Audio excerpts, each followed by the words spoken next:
BAP Bharat आदिवासी party ने उपचुनाव के लिए सलूंबर और 84 विधानसभा सीटों पर उम्मीदवार की घोषणा कर दी है। इस ऐलान के बाद कांग्रेस के साथ चल रही गठबंधन की चर्चाओं पर विराम लग गया है। इसमें 84 विधानसभा सीट पर सभी की निगाहें थी। यह सीट राजकुमार रौत के सांसद बनने के बाद खाली हुई है। यहां से पार्टी ने जिला परिषद सदस्य अनिल कटारा पर दांव लगाया है। वहीं सलूंबर सीट से जितेश कटारा उम्मीदवार हैं। पार्टी ने 2023 के विधानसभा चुनाव में भी इस सीट से कटारा को ही कैंडिडेट बनाया था। वो तीसरे नंबर पर रहे थे।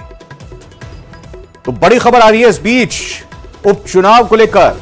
अपनी 2 सीटों के लिए बीएपी ने प्रत्याशी घोषित कर दिए हैं। जी हां, भारत आदिवासी पार्टी की तरफ से उपचुनाव के लिए सलूंबर और 84 विधानसभा सीटों पर उम्मीदवारों की घोषणा कर दी गई है। इस ऐलान के बाद कांग्रेस के साथ चल रही गठबंधन की चर्चाओं पर अब विराम लग गया है। इसमें 84 विधानसभा सीट पर सभी की निगाहें थी। यह सीट राजकुमार रौत के सांसद बनने के बाद खाली हुई है। यहां इससे पार्टी ने जिला परिषद सदस्य अनिल कटारा पर दांव लगाया है। और वहीं सलूंबर सीट से जितेश कटारा उम्मीदवार हैं। पार्टी ने 2023 के विधानसभा चुनाव में भी इस सीट को लेकर अपने उम्मीदवार को जितेश कटारा के तौर पर ही घोषणा की थी, कैंडिडेट बनाया था। फिर से उन पर दांव खेला है। तीसरे नंबर पर रहे थे वो पिछले चुनाव में। तो जितेश कटारा सांगठनिक कौशल देकर पार्टी ने युवा नेता जितेश के काम को सराहा। एक बार फिर से उन पर भरोसा जताया। एक बार फिर से उनको टिकट पार्टी की तरफ से दिया गया।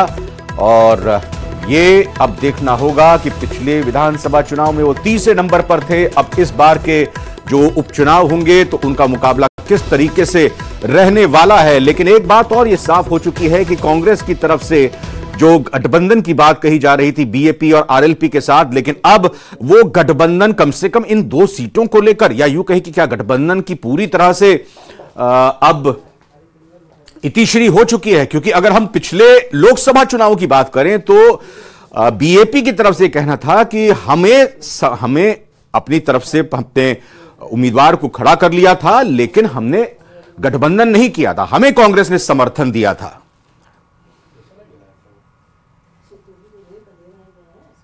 तो आपके चैनल को धन्यवाद। जोहार।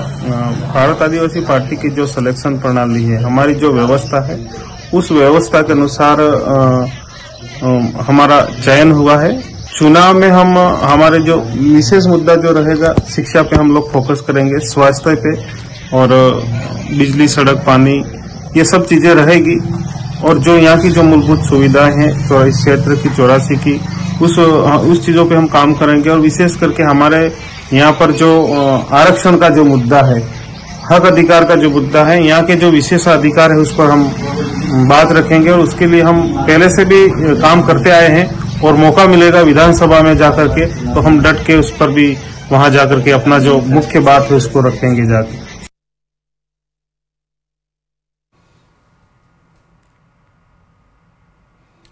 और आइए अब अगली खबर का रुख करते हुए बीकानेर की खबर आपको बताते हैं, जहां पर ईओ भर्ती मामले में एसओजी ने बड़ी कार्रवाई की है। 7 जगहों से 9 अभ्यर्थियों को पकड़ने की सूचना मिल रही है। मुक्ता प्रसाद, जेएनवीसी, नापासर, कालू, खाजूवाला में कार्रवाई की गई है।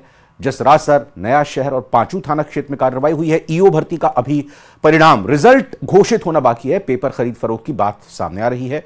ADG VK Singh, DIG SOG Paris Deshmukh के निर्देशन में कार्रवाई की गई है। Additional SP Sunil Kumar, DSP Shakil Ahmed field में सक्रिय देखे गए इस दौरान। तो बड़ी खबर आपको बता रहे हैं बीकानेर से। ईओ भर्ती मामले में एसओजी ने बड़ी कार्रवाई को अंजाम दिया है। 7 जगहों से 9 अभ्यर्थियों को पकड़ने की सूचना मिल रही है। मुक्ता प्रसाद, जेएनवीसी, नापासर, कालू, खाजूवाला में यह कार्रवाई की गई है। जसरासर, नया शहर और पांचू थाना क्षेत्र में कार्रवाई की गई है। ईओ भर्ती का अभी परिणाम घोषित होना बाकी है। पेपर खरीद फरोख्त की बात सामने आ रही है। ADG VK Singh, DIG SOG Paris Deshmukh के निर्देशन में कार्रवाई हुई है। Additional SP Sunil Kumar, DSP Shakil Ahmed field में इस दौरान सक्रिय रहे। और उसमें पूरे एसओजी की टीम ने जिले में 9 स्थानों पर कार्रवाई करते हुए करीब 7 अभ्यर्थियों को उठाया है, ऐसी सूचना मिल रही है। लेकिन एसओजी की ये कार्रवाई जो है वो ईओ एग्ज़ाम को लेकर की गई है और एसओजी के पास इस तरह का इनपुट है कि शायद संभवतः ये लोग संदिग्ध तरीके से इस परीक्षा में बैठे हैं और इसी को लेकर इन लोगों को उठाया गया है। फिलहाल जो है एसओजी की टीम इन सभी अभ्यर्थियों को लेकर जयपुर के लिए रवाना हो गई है और जयपुर में ही इस बात का खुलासा होगा कि ये कौन लोग हैं और किस तरीके से इन्होंने जो है इस परीक्षा में क्या किया है। एडिशनल एसपी सुनील कुमार के नेतृत्व में आई 7 टीमों ने बीकानेर के नया शहर थाना क्षेत्र, जयनारायण व्यास कॉलोनी और मुक्ता प्रसाद क्षेत्र से एक अभ्यर्थी को उठाया, तो उसके साथ ही ग्रामीण क्षेत्रों में जसरासर, खाजूवाला, कालू और जो अन्य स्थान हैं वहां से भी जो लोगों को उठाया है। पूरी जो खुलासा है वो एसपी के मुख्यालय से किया जाएगा। मुख्यालय के निर्देश पर ही आज ये कार्रवाई की गई थी। अभी आप देखेंगे कि हम अभी मुक्ता प्रसाद थाने के बाहर ही खड़े हैं और ये मुक्ता प्रसाद थाने पर जो है वो पूरी टीम की कार्रवाई की गई है और यहाँ से सभी लोगों को इकट्ठा करने के बाद जो टीम है वो सभी लोगों को लेकर जयपुर के लिए रवाना हो गई है। बीकानेर से न्यूज़ 18 के लिए विक्रम। एक ब्रेकिंग न्यूज आपको बताते हैं जयपुर से, जहां पर इमरजेंसी सेवाओं का बहिष्कार करेंगे, बॉयकॉट करेंगे रेजिडेंट डॉक्टर्स। जी हां, आज रात 8 बजे से इमरजेंसी सेवाओं का बहिष्कार रेजिडेंट डॉक्टर्स की तरफ से किया जाएगा। यह घोषणा की गई है, ऐलान किया गया रेजिडेंट डॉक्टर्स की आंदोलन के बीच। जेएआरडी ने भी ऐलान किया है कि सरकार से वार्ता के 48 घंटे आज पूरे हो रहे हैं, जेएआरडी ने बताया है, और अब हमारी मांगे पूरी नहीं होने पर कार्य बहिष्कार करेंगे। जेएआरडी के अध्यक्ष की तरफ से यह साफ कर दिया गया है, तो इमरजेंसी सेवाओं का बहिष्कार करेंगे रेजिडेंट डॉक्टर्स। और आज रात 8 बजे के बाद से, यानी आज रात 8 बजे से आपातकालीन सेवाओं का बहिष्कार रेजिडेंट डॉक्टर्स की तरफ से किया जाएगा। रेजिडेंट डॉक्टर्स के आंदोलन के बीच जेएआरडी ने ऐलान कर दिया है, सरकार से वार्ता के 48 घंटे आज पूरे हो रहे हैं और अब बातचीत पटरी पर नहीं लौटी, या यूं कहें कि जो मांगे हैं वो पूरी नहीं हुई हैं और इसी वजह से कार्य बहिष्कार का फैसला लिया गया। माननीय स्वास्थ्य मंत्री श्री गजेंद्र सिंह फ्यूचर जी से सकारात्मक वार्ता हुई। उस वार्ता में उन्होंने हमसे आश्वासन दिया और बहुत ही सकारात्मक आश्वासन था, जिससे हम सब लोग खुश थे।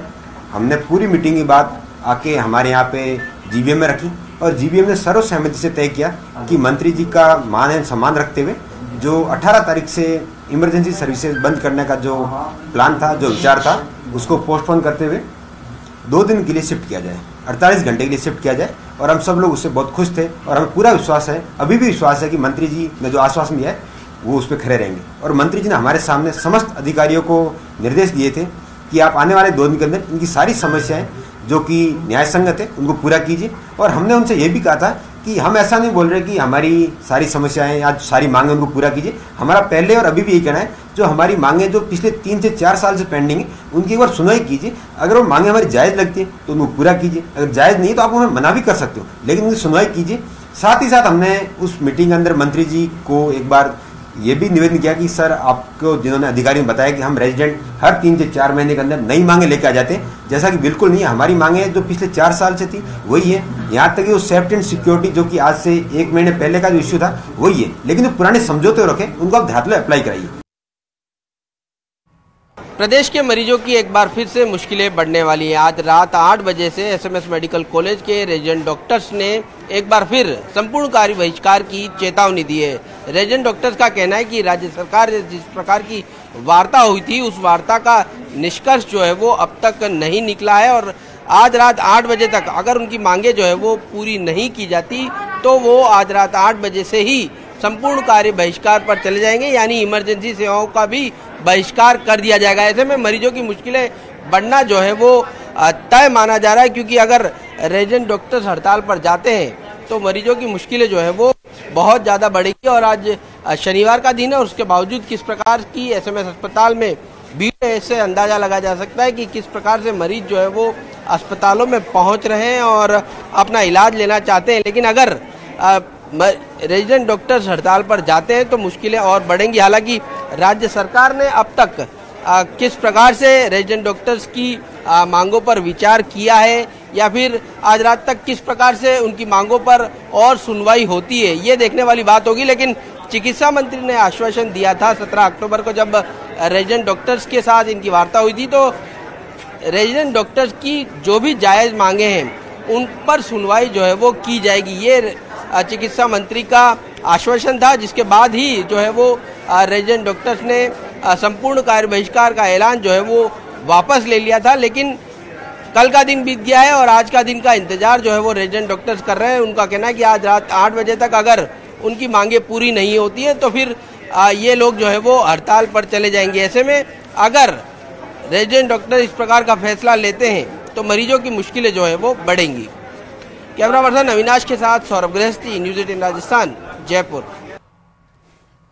और आइए अब कोटा से आपको बड़ी खबर बताते हैं, जहां पर धारदार हथियार से युवक की हत्या कर दी गई। कार सवार बदमाशों पर यह हत्या का आरोप लग रहा है। हमले में सुनील की मौत हो गई है, निखिल गंभीर रूप से घायल है। मृतक सुनील की बदमाशों से पुरानी रंजिश थी, ऐसी बात कही जा रही है। सीएडी दादाबाड़ी लिंक रोड पर इस वारदात को अंजाम दिया गया है। जवाहर नगर थाना पुलिस फिलहाल इस हत्या के मामले की जांच कर रही है।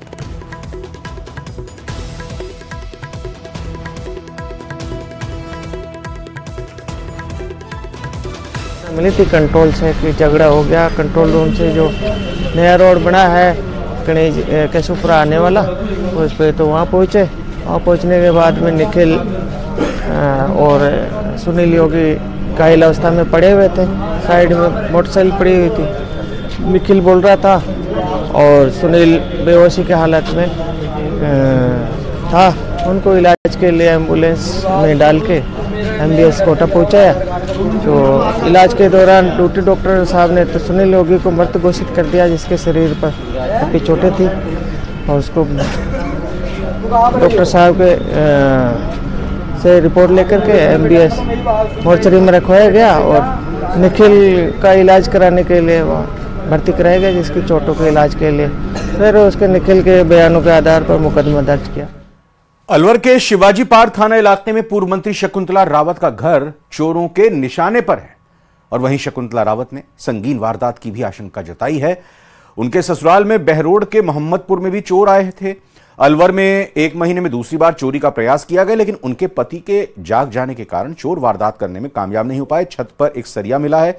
चोर सीसीटीवी कैमरे में कैद हो गए हैं। वहीं सूचना के बाद शकुंतला रावत जयपुर से अलवर पहुंची और घटना की जानकारी ली। उन्होंने पुलिस पर निष्क्रियता का आरोप लगाया। साथ ही शकुंतला रावत ने बताया कि पहले चोर करीब रात को 11 बजे आया था, फिर पड़ोस की छत से कूदा। पति के शोर मचाने के बाद चोर भाग गया। उन्होंने आरोप लगाया कि पूर्व में भी 1 महीने पहले उनके घर में चोरी का प्रयास किया गया, घर के ताले तोड़ दिए गए, सामान बिखेर दिया था। उनके पैतृक गांव में भी वारदात को अंजाम दिया, लेकिन अभी तक कोई पता नहीं चला। शकुंतला रावत ने बताया कि 2 दिन पहले डीजीपी से मिली थी और आरोप लगाया कि भिवाड़ी एसपी की लोकेशन ट्रेस की जा रही है।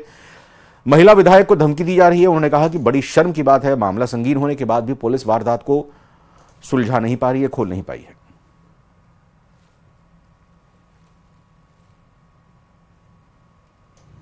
है कि बानसूर में बहरोड में हमारे गांव मोहम्मदपुर में आए पहले, तो वहां पर भी हमने सूचित कर दिया पुलिस को कि भाई हमारे यहाँ पर ऐसे ऐसे कोई चोर आया है और वो चला गया है। फिर यहाँ अलवर में सामने वाले मकान में आए, ताले तोड़ गए, सामान बिखेर गए।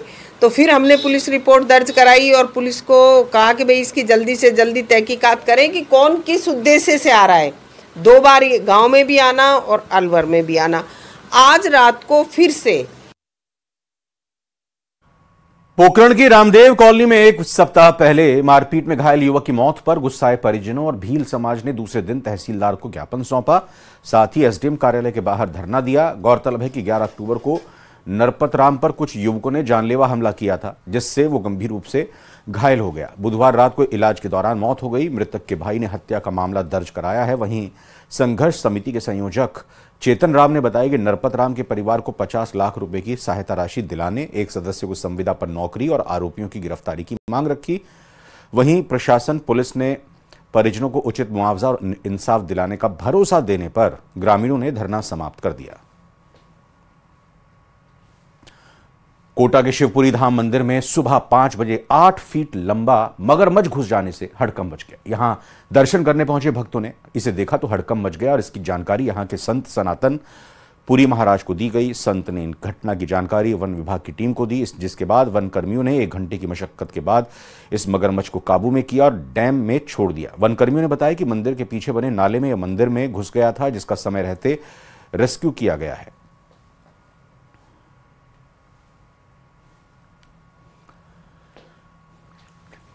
ये देखिए मगरमच्छ, 8 फीट लंबा मगरमच्छ, इसको कंट्रोल में करने की कोशिश की गई। कड़ी मशक्कत के बाद ये मगरमच्छ कंट्रोल में आया। उसके बाद इसको डैम मतलब बांध में छोड़ दिया गया, क्योंकि ये जिस तरह से रिहायशी इलाके में आ गया था, लोगों में हड़कंप मच गया था।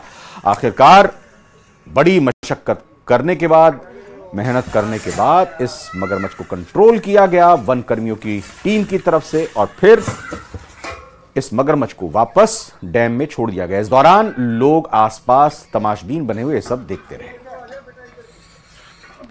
जयपुर से खबर, जहां कालवाड़ से खबर है, चलती कार में आग लगी है। आग में पूरी कार जलकर राख हो गई है। ड्राइवर ने कूदकर अपनी जान बचाई है। पुलिस ने गांव वालों की मदद से आग पर काबू पाया है। आग लगने के कारणों का खुलासा नहीं हो पाया है। सारण की ढाणी के पास हादसा हुआ है। तस्वीरें आप देख सकते हैं किस तरह से धू कर ये कार जल रही है। जयपुर के कालवाड़ से बड़ी खबर, जहां पर चलती कार में आग लग गई। आग में पूरी कार जलकर राख हो गई है। हालांकि ड्राइवर ने जैसे तैसे कूदकर अपनी जान बचा ली है, लेकिन कार पूरी तरह से जलकर खाक हो गई। पुलिस ने गांव वालों की मदद से आग पर काबू पाया, लेकिन जब तक आग पूरी तरह से कंट्रोल करते तब तक कार खत्म हो चुकी थी। कार पूरी तरह से खाक में तब्दील हो चुकी थी। आग लगने का कारण अभी नहीं पता चल पाया। डीग से बड़ी खबर आपको बताते हैं। अब डिप्थीरिया से 8 बच्चों की मौत के बाद एक्शन लिया गया। हेल्थ डिपार्टमेंट ने कार्रवाई की है। 2 ANM APO कर दिए गए हैं। एक डॉक्टर को कारण बताओ नोटिस जारी हुआ है। CHC सीकरी में तैनात ANM को कारण बताओ नोटिस जारी किया गया है। CMHO डीग ने इस संबंध में जानकारी दी है। लापरवाही बरतने वालों पर निलंबन की गाज गिरेगी, यह बात भी सामने आ रही है। तो डीग में हेल्थ डिपार्टमेंट ने पूरे मामले को गंभीरता से लिया है। डिप्थीरिया से 8 बच्चों की मौत के बाद एक्शन में आता हुआ दिखाई दे रहा है। हेल्थ डिपार्टमेंट ने कार्रवाई की है। 2 ANM APO किए गए हैं। एक डॉक्टर को कारण बताओ नोटिस जारी किया गया है। CHC सीकरी में तैनात ANM को कारण बताओ नोटिस जारी किया गया है। वहीं CMHO डीग ने इस संबंध में जानकारी दी है। लापरवाही बरतने वालों पर निलंबन की गाज गिरेगी, यह भी कहा है।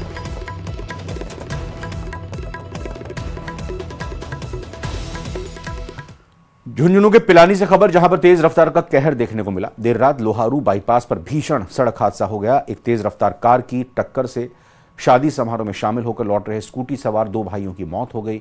जानकारी के अनुसार पिलानी कस्बे में चिड़ावा लोहारू बाईपास पर कल्प वृक्ष अस्पताल के पास तेज रफ्तार कार ने स्कूटी को टक्कर मार दी। हादसे के बाद कार चालक कार छोड़कर फरार हो गया। हादसे की सूचना के बाद पिलानी पुलिस मौके पर पहुंची। पुलिस ने स्कूटी और कार को जब्त कर लिया। दोनों भाई पिलानी रिश्तेदारी में शादी में शामिल होकर वापस जा रहे थे। पिलानी बाईपास पे एक्सीडेंट हो गया। तो इंक्वायरी की तो मालूम पड़ा सलीम जी पार्षद है, उनके सगे गुलाम जी और मुंशी जी एक्सीडेंट में खत्म हो गए। एक तो कल्पवृक्ष हॉस्पिटल के पास में खत्म हो गए और दूसरे को झुंझुनू लेके गए थे, वहाँ कहीं खत्म हो गया। इन दोनों को वापस लाके यहाँ रखा गया मोर्चरी के अंदर, और FIR दर्ज कराने के लिए इनके परिजन वो थाने के अंदर गए हैं। और मैं ये कहना चाहता हूँ इनके विरुद्ध कार्रवाई की जाए, जो भी दोषी है उसके विरुद्ध।